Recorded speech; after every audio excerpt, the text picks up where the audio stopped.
انا قررت اتغير. شفت فلوج لاحمد ابو زيد كان عن ايه اللي بيحركك، كان بيتكلم عن الواحد لازم يقرا عن عاداته وتكوينها، لان السلوكيات بتاع الانسان هي اللي بتاثر على حياته وهي اللي بتخليه يتغير، عشان القرار ما يكونش حماسي زياده، واللي هو الحماس ياخدني واعمل خطه مش مدروسه، وبالتالي بعد فتره معينه الاقي نفسي وقفت او كسلت. وعشان اتغير فكان لازم اقرا عن العادات وعن تكوينها وازاي بتتكون. فمن هنا قررت ان انا اقرا كتاب قوة العادات، واللي بدات فيه بالفعل. فقرات فيه 9 صفحات او 10 صفحات. الكتاب بيتكلم عن العادات وتكوينها وحاجات من ديت. والصراحه الكتاب حمس الواحد ان هو فعلا يحاول ان هو يتغير ويكتسب عادات كويسه. وعشان تكوين العادات بيكون صعب شويه ولازم استمراريه، ما ينفعش حد يكتسب كذا عاده في وقت واحد. في بدايه الكتاب كان بيتكلم ان في واحده اسمها ليزا ألين غيرت عاداتها من خلال ان هي غيرت عاده واحده بس، ان هي كانت بتشرب سجاير وكحول وحاجات من ديت. بدايه التغيير ابتدت من ان هي بطلت سجاير، بعد كده بقت تظبط نومها، بعد كده بقت حياتها تتغير، بقت تلعب رياضه، حاجات من الحاجات اللذيذه دي كلها. فاعتقد دلوقتي ان البدايه هتكون من اني اظبط نومي. فهاخدكم معايا في الرحله وهشوف هل فعلا هقدر التزم على الحوار ده، ولا هل هو قرار سريع ومع الوقت خلاص على كده الواحد مش هيقدر يلتزم. فهنشوف الحوار ده هيروح مننا على فين، وهي تجربه، فالله المستعان. فيلا بينا. النقطه كمان برضو لو حد حابب ان هو يتغير او يغير من عاداته او يغير من السلوكيات بتاعته، ان هو لازم يعمل دراسه جدوى للنمط اللي هو عايز يمشي عليه. دراسه جدوى بمعنى ان هو يخطط ويكتب هو عايز يمشي عليه او يعمل ايه. لو ما فيش خطه مدروسه للحوار ده وان هو هيتغير سيكا فالحوار هيقلش منه جامد ومش هيعرف يستمر. فالخطة ان انا هظبط نومي، وبالتالي ده يترتب عليه ان انا هقلل قهوة شوية، وبرضه هظبط ساعات النوم او وقت النوم نفسه، بحيث ان انا ما انامش بالنهار، لان انا نومي الايام دي ضايع خالص، اللي هو طول الليل سهر وطول النهار اللي هو نوم. وبالتالي ده مأثر على المود بتاعي ومخليني مش سعيد وحاسس ان انا خملان وكسلان. وده ضد الفطرة نفسها، اللي هو ربنا بيقول وجعلنا الليل لباسا وجعلنا النهار معاشا، فاللي هو الليل للنوم والنهار للشغل. فهحاول ان انا ابدا من النقطه ديت، وان شاء الله ديت النقطه اللي هيكون منها الانطلاقه بتاع تغيير العادات وتغيير نفسي عامه. وبرضو حاجه هتلزمني اللي هي الصلاه في وقتها. ديت حاجه هتخلي الواحد فعلا ان هو يكون صح عشان يلتزم بالصلاه في وقتها، فده شيء كويس. صحيت النهارده متأخر شوية، يعني نمت امبارح يعني يعتبر الساعة 1 كده أو الساعة 12، ولكن صحيت النهارده شوية متأخر، وحاسس إن أنا دلوقتي خملان برضو، لأن الصحيان متأخر ده أو الصحيان بعد ما الشمس ما تطلع والكلام ده في حد ذاتها حاجة مش كويسة. فكنت بعدي بتشيك كده على السكريبتات اللي أنا كنت كاتبها، بحيث إن أنا أضيف حاجة هنا أضيف حاجة هنا، الحاجات ديت يعني. وقرأت كمان 10 صفح من الكتاب، ولكن أعتقد إن أنا لو عملت تشيك ليست أو عملت تو دو ليست اعتقد ان الموضوع هيفرق، وهقوم وهعمل حاجه كويسه او هعمل شويه انجازات الى حد ما. وابدا اشوف بقى، لان انا عندي شويه فيديوهات عايز اتعلم في المورا، شغال على في المورا اوريدي، بس في شويه توتوريال انجليزي عايز اشوف الكورس ده بتاع في المورا يعني. فبس هشوف بقى هشوف فعلا تو دو ليست هتعمل حاجه ولا كلام تنميه بشريه. اول خطوه عملناها وهي كتابنا فوكس، عملنا تو دو ليست، جبنا الكشكول والقلم. الكشكول والقلم خاصين بالانجليزي، في كشكول تاني خاص الكشكول ده خاص بالكورسات وكده. وهنبدأ بأول بودكاست، وطبعا القهوة، وهنبدأ بأول بودكاست مع أحمد سعيد، البودكاست عن التصوير. فيلا بينا نبدأ. كده خلصنا أول تاسك، بودكاست التصوير. هنعمل عليه كده احساس انك انت تشخبط ده على المهمه اللي انت عملتها، ده حاجه جامده جدا جدا. دلوقتي خلصنا اول مهمه، هناخد بقى المكافاه. هم عندنا بيلعبوا كوره بره، فنروح نتفرج وبعدين نشوف التاسك اللي بعدها.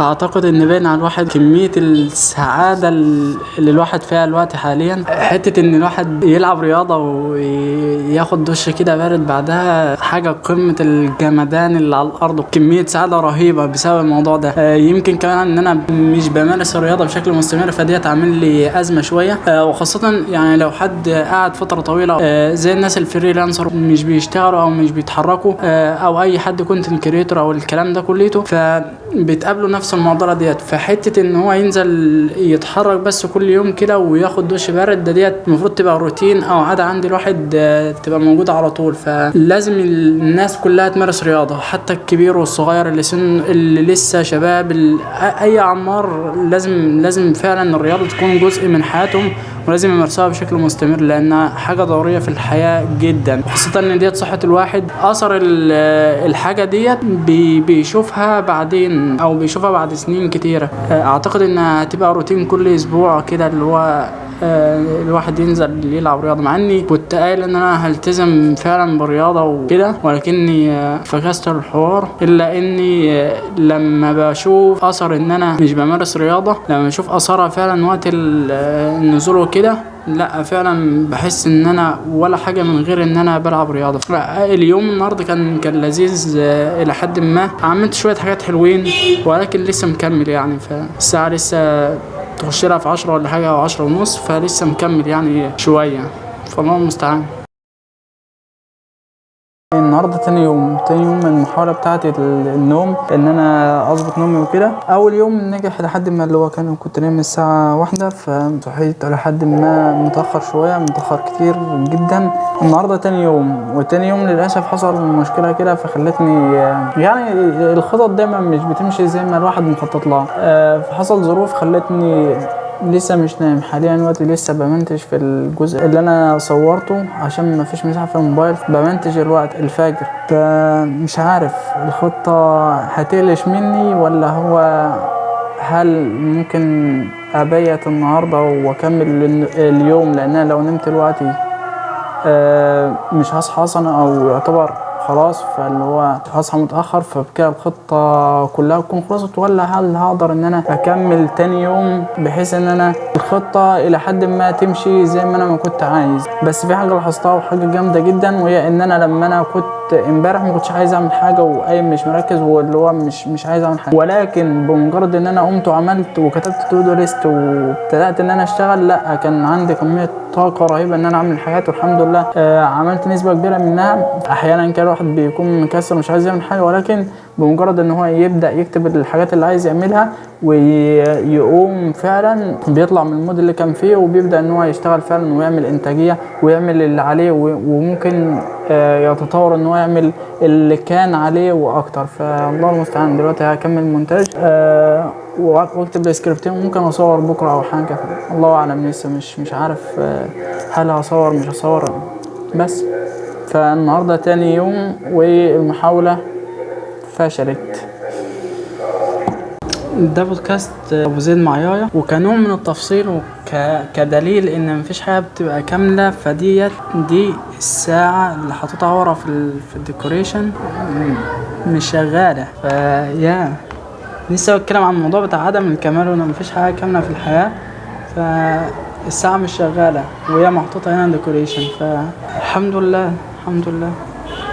على قد ما الواحد بيتعب في الفيديوهات، او عليه اوقات كده اللي هو بيكون مكسل انه يعمل فيديوهات والكلام ده، واعتقد الشيء ده بيحصل لكل الناس اللي بتعمل فيديوهات او الحاجات دي كلها. ولكن مع كمية الطاقة السلبية او الكومنتات السلبية اللي الواحد بيشوفها من الناس، الا ان في اوقات كتير جدا الواحد فعلا بيشجع اول ما يشوف تعليقات بتاع الناس الكويسة. لما يشوف كومنت كويس من حد بيكون مبسوط جدا، وبيبقى حاسس ان فعلا هو ده الحاجة اللي بتحركه، اللي بتخليه بعد كده ان هو يستمر ويكمل ويقوم يعمل حاجة. صناعة الفيديوهات عامة بتكون شيء صعب جدا، بتبقى عايزه شيء من الالتزام وانك انت تلزم نفسك انك انت تقوم وتعمل الحاجه ديت، وديت بتستهلك طاقه كبيره جدا. ده بجانب بقى التهيئه النفسيه والتهيئه الجسديه، وان الواحد لازم يكون ذهنه حاضر وقادر ان هو يستدعي المعلومات وقادر ان هو فعلا يجي يتكلم ويكون عنده طلاقه في الكلام، الى جانب برضو البيئه اللي حواليه او ان الجو اللي قصاده يكون هادي بحيث ان هو يقدر يسجل صوت بكواليتي كويسه. لان الصوت لو في دوشه او في نويز او في اي حاجه ده بيأثر على الكواليتي بتاع الصوت، بيخلي الواحد مش قادر ان هو يقعد يكمل الفيديو. فبجانب الحاجات دي كلها والحاجات التهيئات دي كلها، الا ان الواحد فعلا لما بيشوف كومنت كويس من حد او حد يقول له عاش ده حاجه جامده جدا وما اعرفش فيه تطور ولا في اي حاجه، ديت حاجه بتكون تخلي الواحد في ليفل تاني حرفيا. وده اللي حصل النهارده، ان انا قفلت السوشيال ميديا من قيمه 3 ايام. فتحت النهارده بالصدفه كده فلقيت 3 كومنتات مع انهم قليلين، بس 3 كومنتات حسيت ان هم لا حاجه جامده جدا. كمية سعادة الواحد خدها من على قد ما الكمية صغيرة، إلا إن الواحد فيه كمية سعادة رهيبة. وديت هي الحاجة اللي بتخليني أكمل. أنا فعلا الأيام اللي فاتت أو الفترة اللي فاتت مش قادر ان انا اعمل حاجه، ولغايه دلوقتي ما فيش حاجه انا راكنها على جنب بحيث ان انا ارفع منها الايام اللي جايه او الفتره اللي جايه.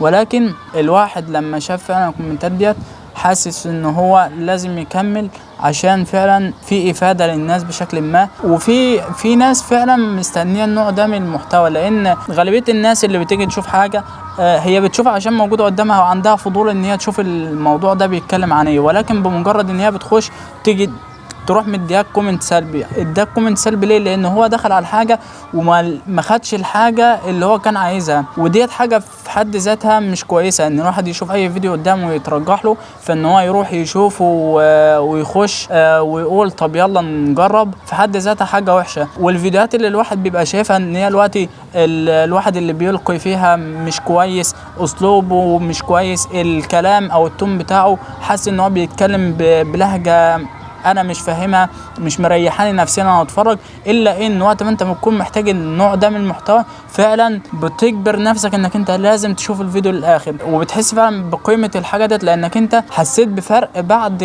ما شفت الفيديو ده، او حسيت ان في تعديل او هو اشبع لك فجوه كانت عندك، فهو اشبع لك بطريقه ما. بعد كده فعلا بتحس بقى بانك انت راضي وانك انت فعلا الشخص ده بيدي حاجه او كواليتي بتاع فيديوهات كويسه من حيث المحتوى. ده اللي بيخليك في الاخر بتدي كومنت ايجابي، بينما معظم الناس اللي بتدي كومنتات سلبيه او الحاجات ديت هو يا اما ما كملش الفيديو للاخر، يا اما ما شافش الفيديو، يا اما الفيديو ما كانش محتاجه. وبالتالي هو حتى لو المحتوى كويس وكل حاجه هو يقول لك مش حلو بكل بساطه، لانه هو ما خدش الحاجه اللي هو كان عايزها. بس فلاي حد ان هو بيحاول ان هو يشبع نقطه الفراغ اللي عنده بطريقه ما، حاول انك انت لا خد الحاجه اللي انت عايزها. يعني كان في واحد اسمه لطفي الطوخي ده بيعمل محتوى عن انتاجيه والحاجات ديت، ولكن من منطلق الوحي ومن منطلق ديني عميق يعني. فهو عامل دوره اسمها اعاده تشغيل الذات، انا في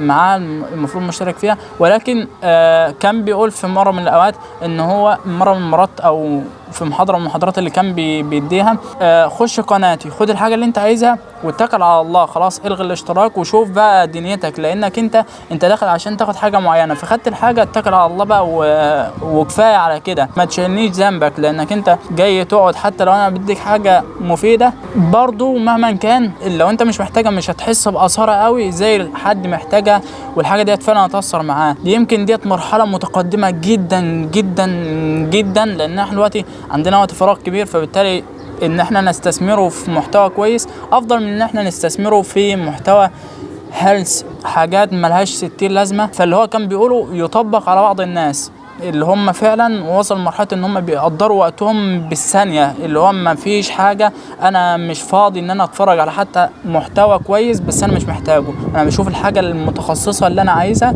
وخلاص على كده بتكل على الله. فحاسس ان انا سعيد شويه، وده ان شاء الله هيأثر على المهام اللي انا عايز اعملها النهارده اليوم الثالث، اللي المفروض ان انا للاسف نمت النهارده الساعه 8 او 9 تقريبا، فصحيت متاخر وبالتالي بس لا، مش حاسس ان انا مودي مش كويس، ولكن حاسس ان فعلا سعيد شويه بسبب الكومنتات اللي انا شفتها ديت، وده يشجعني ان انا اكمل الحاجات اللي انا كنت عايز اعملها ونكمل. بس حاسس ان التجربه بتاعت النوم او ضبط النوم، حاسس ان هي قلشت مني وفشلت فيها.